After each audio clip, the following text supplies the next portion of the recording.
Welcome back to the Running Report, where we give you running news produced for and by the culture. And on this episode, we got another edition of Marathon Madness, bruh.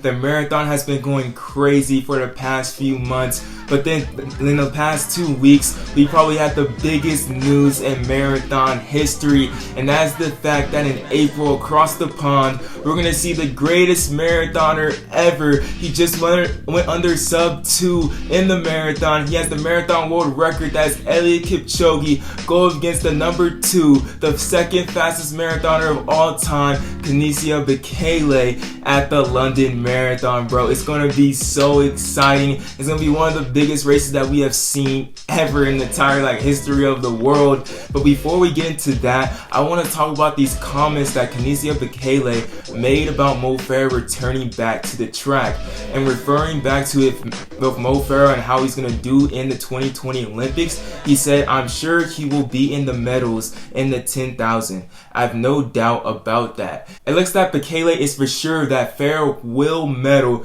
at the 10,000 at the 2020 Olympics. I don't know if that's going to be first, second, or third, but the more I talk about that, I got my main man, the big bro, Super Hot Pots, Aaron What's Potts, good? to talk about it, bro. Aaron, what do you think about Bekele's comments on Mo Farah, bro? Hey, when a GOAT talks, you listen. And I was really looking into these comments Bekele made because, I think it was a little bit of a backhanded compliment. Some people are just seeing it as Bekele being like, yo, what's good, Mo Farah, GOAT, he gonna medal. But at the same time, you gotta think about it like this. Let me give y'all some real talk real quick. So basically, they brought up Mo Farah's name because they're talking about the London Marathon, and of course, we all would have loved to see Kipchoge, Mo Farah, and Bekele all race, especially on Mo Farah's turf. But Bekele's like, what's up, man? He don't want the smoke in the marathon. He little bro need to drop down. Little bro need to drop down to the 10K, go back to where he belongs. Like, he the homie, but the marathon's hard. You gotta struggle for a bit, and it's an old man's game. So ain't ready for it. But at the same time, that when Bekele speaks, he a GOAT, so he knows what he's talking about, and I'm with him. Like, Mo Farah is gonna get a medal. He's gonna get a medal at Tokyo. Like, he knows how to run races at the Olympics. That's what he does. So it's gonna be pretty exciting to see because there's some heavy hitters in that 10K, but I think he could take them down. I don't think there's no way you cannot deny what Bekele, his knowledge on the 10K or the 5K. He has the world record in both of those events, the 5K and the 10K, and he has the second fastest time ever in the marathon, bruh. But yeah, these comments I gotta deny it, bruh. I really don't see Farah medaling at the next Olympics, and like you said, bruh, he knows how to race when it comes to the Olympics or the World Championships. When the lights are on Mo Farah, he shows up. But what I've learned and what we've seen through all type of sports is that Father Time is undefeated, bruh. And when you're racing against youngins like Joshua Cheptegei, Ronix Kipruto, who just broke the 10K road world record, and we have Eliud Kipchoge, who has the indoor mile world record, and Gerber Hewitt, and all these guys, bruh, I think there's no chance that he's gonna have the speed to just keep up with these guys, and they ain't scared no more. Bruh, the big bad wolf is back. That's what I'm telling you. The big bad wolf is back. All these boys, they grew up scared of this man. Now, they gonna go face the boogeyman. They grown and they ready for the boogeyman, but they ain't never really thrown hands with him like that. And I'll tell you this, Mo Farah ain't ever been scared of nobody. Maybe he's scared of these dudes in the marathon, but in the 10K, man, he going against kids that were born in 2000, that were 19. It's a grown man, bruh. He got that old man strength is for real. Ask Bekele about it, bro. Yeah, we could ask Bekele about it because he dropped out a couple of marathons, so we really know about the old man strength and what it could do to you. And so let's transition over to that real quick. Who you got coming into that marathon in April, bro? It's gonna be one of the greatest marathons we ever see. Definitely could be one of the greatest races that we ever see, with the two best ever going head to head. Who you got at Kipchoge and Bekele? Who you going with?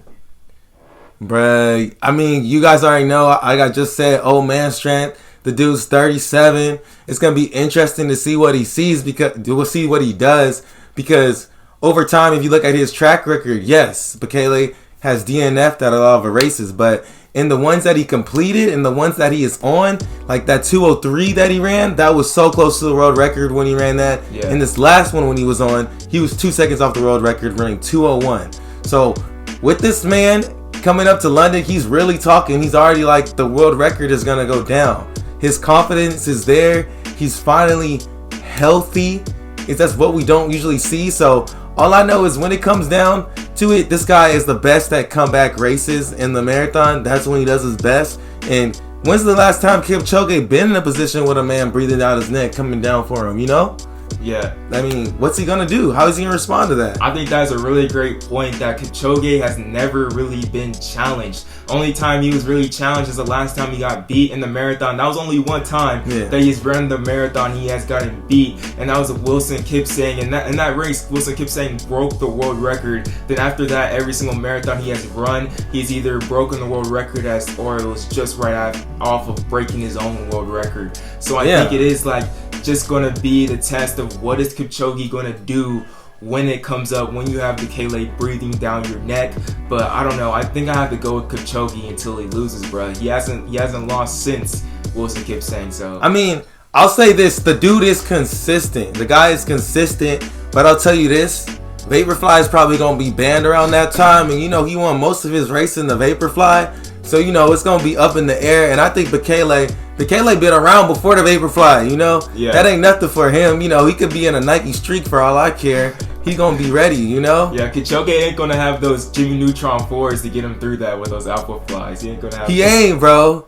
He ain't. Hey, so but it's just gonna be interesting to finally see these dudes match up. I'm just hoping it's a close race. Like, all I know is I think Kipchoge's gonna take it out on Bekele, and we're gonna see if Bekele can come back and get him.